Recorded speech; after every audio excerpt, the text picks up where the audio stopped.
ভাই একটি কথা বলি, আমাদের বর্তমানে এখন তারেক রহমান ভাই যে নির্দেশ দিবে সেই নির্দেশ আপনারা কাজ করবেন। আপনারা অবশ্যই তারেক রহমান ভাই স্লোগান কখনো দিবেন না। আপনারা যে যে জায়গাতে আছেন সেই বড় বড় নেতারা ৬৪ জেলা যারা আছেন তারা ঠিক মতন ভালো মতন থাকুন। আমাদের দোয়া করতে হবে খালেদা আপাকে আপনারা বিদেশ পাঠানোর জন্য দরকার। এই কারণে বললাম আমাদের দেশের জন্য তারপরে উনিকে চিকিৎসার জন্য বাইরে পাঠাতে হবে। তারেক রহমান ভাই যে নির্দেশ দেবে ওই নির্দেশে কাজ করতে হবে। আপনারা কেউ বেশি চালাকি কোনো কিছু করা দরকার নাই। আর মানুষ আপনার ঘরে ভালোবাসবে। আমাদের ব্যালট পেপার দিয়ে ভোট নির্বাচন ঘোষণা করলে ভালো হবে। আমাদের যে ফিঙ্গার দিয়ে কখনো নির্বাচনে যাওয়াটা উচিত হবে না। কোনো মানুষ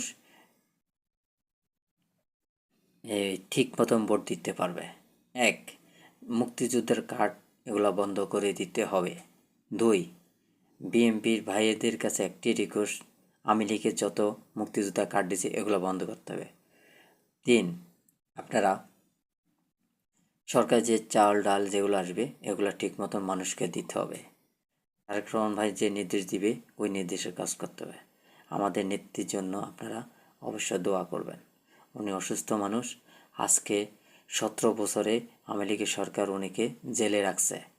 তা এই কারণে বললাম দেশের জন্য করতে হলে খালেদা আপার জন্য দরকার। আপনারা এই 17 বছরে কখনো ছাত্র আন্দোলন থেকে A to Z কেউ কিছু করতে পারেনি। ছাত্র আন্দোলন দিয়ে দেশটি পতন করা হয়েছে। আপনারা অবশ্যই উনি আমাদের নেত্রী আজকে কত হ্যাপি।